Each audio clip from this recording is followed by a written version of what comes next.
lanjut ke pertanyaan berikutnya, dokter.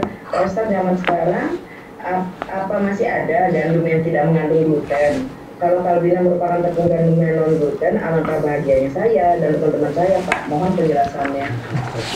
Ya, saya juga bahagia. Jadi gini ya, pahamilah ya bahwa kalau kita bicara tentang satu bahan ya secara utuh, maka bahan-bahan itu bekerjanya secara sinergi. Contoh begini, contoh ya misalkan tomat nih, tomat. Saya ambil contoh tomat. Tomat ini ada bahan anti kanker di sini namanya lycopene. Oke? Ada bahan anti kanker namanya lycopene. Kalau Anda ditanya, misalkan ada orang, misalkan dia kena tumor atau kanker apa, terus dia misalkan biiznillah dengan izin Allah dia rutin makan tomat. Ya, tomat yang organik dan tidak banyak bahan logam beratnya pastinya. Lalu dia sembuh dengan izin Allah misalkan. Maka kalau saya tanya kepada ibu sekalian, berarti bahan yang ada pada tomat ini yang menyebabkan akhirnya dia sembuh dengan izin Allah, Anda pasti akan jawab lycopene kan? Iya. Iya kan? Karena dia punya anti kanker.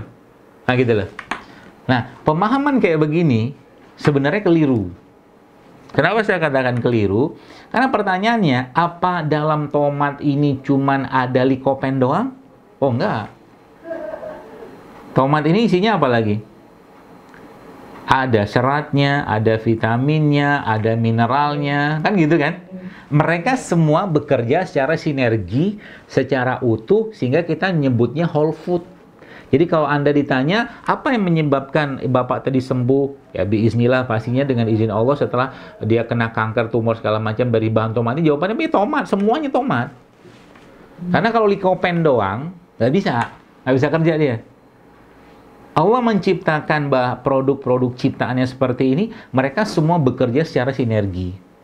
Nah, gitulah.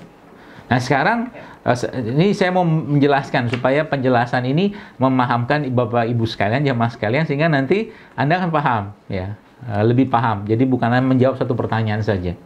Jadi kalau kita bicara tentang beras, nasi ya, sebelum saya jawab tentang talbinah tadi. Maka orang Indonesia zaman dulu makan aja nasi, nggak masalah kan? Iya. Tapi sekarang kenapa nasi itu jadi masalah? Dengan tingginya karbohidrat.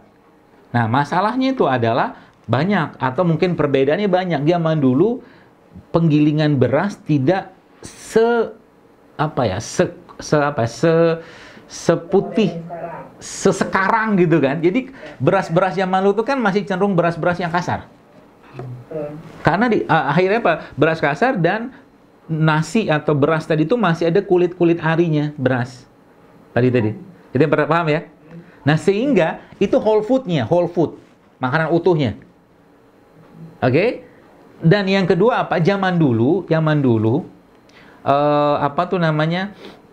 tidak seperti sekarang penggunaan pestisida. Gitu kan?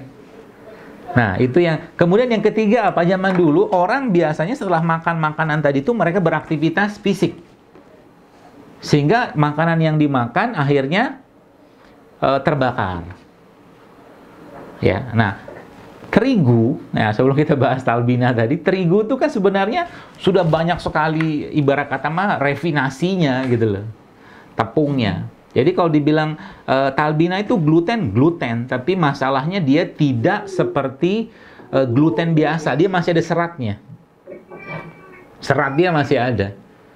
Nah, ibarat kata sekarang kalau Anda sekarang berikan saya misalkan ya nasi kuning atau nasi coklat, beras coklat sama beras putih, saya akan beri beras coklat. Sama-sama karbohidrat kan? Sama-sama karbohidrat. Tapi karbohidrat pada beras coklat itu masih ada seratnya. Nah, sekarang kalau ibu sekalian kasih saya tepung terigu sama Anda kasih saya talbinah, sama-sama gluten kan? Yeah. Tapi gluten pada talbinah masih ada seratnya. Itu yang pertama. Yang kedua, glycemic index-nya lebih rendah. Ya, sama-sama gluten. Berarti kalau kita makan talbina berlebihan juga bermasalah. Ya tetap bermasalah. Semua mau makan kurma aja banyak-banyak juga bermasalah. Nanti kan gitu, jangan rusak talbina. Jadi memahaminya gitu ya. Jadi talbina itu termasuk gluten ya, termasuk gluten. Cuman dia lebih baik, lebih sehat daripada tepung terigu. Nah sebenarnya nanti browsing aja gluten itu apa gitu kan, nanti di internet ada itu ya.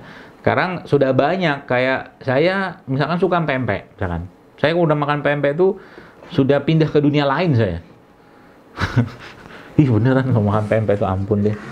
Nah, solusinya apa? Ya harus bikin pempek yang non gluten. Akhirnya saya belikan gabus, juga sini ada apa bapak-bapak jual ikan gabus, saya beli blender gitu kan. Kita beli tepung non gluten, masak sendiri pempeknya, masya Allah enak betul. Ya Allah, macam terbang ke langit saja. Nah gitulah. Ada orang itu cerita makanan ini memang kacau beliau, bukan kacau sih, unik-unik. Saya dulu pernah punya teman, dia nih nggak bisa ngelihat risol. Kalau udah lihat risol, lupa dunia. Dia puasa pun terbatalkan dengan risol, kan nggak sopan itu. Adalah teman saya gitu kan. Seperti itu lah Ibu sekalian. Jadi talbina itu salah satu produk ya terbaik ya, yang juga Rasulullah SAW pernah memakan itu dengan campuran kari. Saya pernah posting waktu itu di Instagram saya, namanya sarit. Sarit itu roti gandum, roti gandum. Zaman dulu kan nggak kayak sekarang roti gandum ya kan.